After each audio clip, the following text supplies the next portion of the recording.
Ladies and gentlemen of the jury, this is going to be a long trial, as you can In tell. what's been called the trial of the century, O.J. Simpson seemed to face an unsurmountable battle. I've never seen so much evidence against someone in a case that's gone to trial as there was against O.J. Simpson, ever. Enter the so-called Dream Team, Simpson's all-star defense, That'll be interesting, I think. including Johnny Cochran, Robert Shapiro, F. Lee Bailey, Alan Dershowitz, and of course his most trusted ally, Robert Kardashian. They shift the focus to the Los Angeles Police Department. The strategy? Mark Furman? Accuse the police of framing Simpson, mishandling, even planting evidence. Detective Furman, did you plant or manufacture any evidence in this case? Have you ever falsified a police report? Was the testimony that you gave truthful? It is an argument that resonates with the mostly black jury, especially the explosive audio of lead detective Mark Furman spouting racist slurs like this. First thing, anything out of a mouth for the first 5 or 6 sentences is a lie. Mark Furman is a lying, perjuring, genocidal racist. The defense sent the jurors' heads spinning. The defense, in essence, put bad policemen, racist policemen, on trial. They put the whole police department on trial.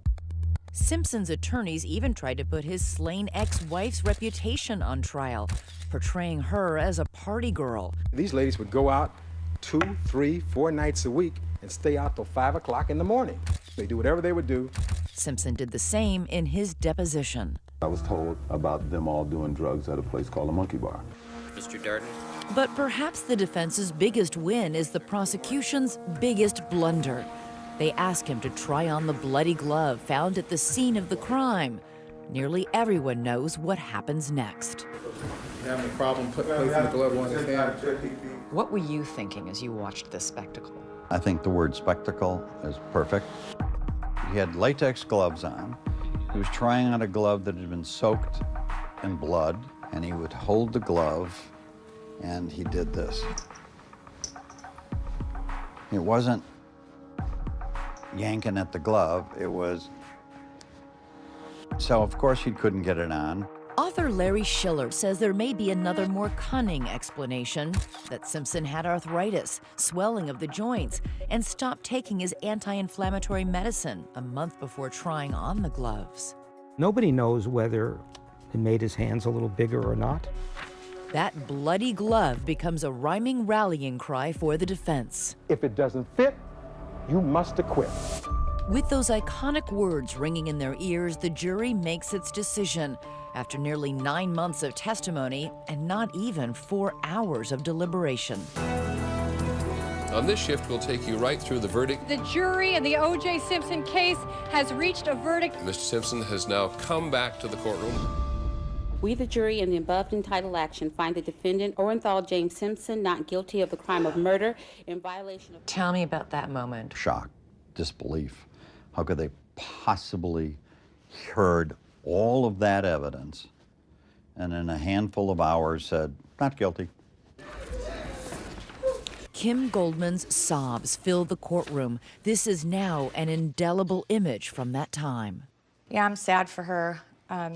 I remember that feeling. What was the feeling? Betrayed and just devastated. I just felt like we let my brother down. Kris Jenner, Robert Kardashian's ex-wife, remembers watching his face as the verdict was announced. I think he was shocked. He was definitely stunned. I mean, you could look at his face and see it. Known him my entire life. I know that, like, he was floored that that was the verdict. Coffins fooled the mindless mass. For the nation, the reaction to the verdict is sharply divided along racial lines. You could see white Americans shocked and in disbelief, contrasted with the jubilation of black Americans celebrating the acquittal of O.J. Simpson. I think a lot of African Americans were focusing less on the evidence against O.J. Simpson and more on the fact that they felt that this case exposed ongoing problems with policing. And as a result, they didn't want these police officers to win. What was it like to see O.J. Simpson walk out of that courtroom a free man? Disgusting. And take a look at this video of an impromptu celebration at Simpson's house. A jubilant Simpson rejoicing at his acquittal. Yes! Here he is hugging best friend and Bronco driver A.C. Cowling. He even mocks live television news reports. Prosecution team, let the killers get away.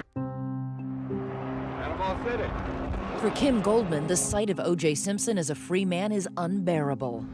One day, she is driving through a parking lot and stops when she sees him. And I sat there and I revved the engine and I white-knuckled the steering wheel and I thought, oh my gosh, nobody's around. I could totally take him out.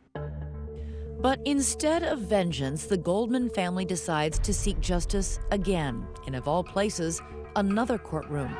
They file a wrongful death lawsuit against Simpson. In a surprise, they lay all their hopes on low-profile 42-year-old Daniel Petrocelli, a business attorney. This was not your area of expertise, wrongful death. I was not a criminal lawyer. This press conference is his first time speaking to reporters ever. We think that when all is said and done... You describe having an anxiety attack. A full-scale anxiety attack. I couldn't swallow. That's when I knew I was in over my head. Before the news cameras, perhaps. You do solemnly swear that the testimony... But when the deposition cameras start rolling... To help you God? I do. Petrocelli is in his natural habitat, locked on his target.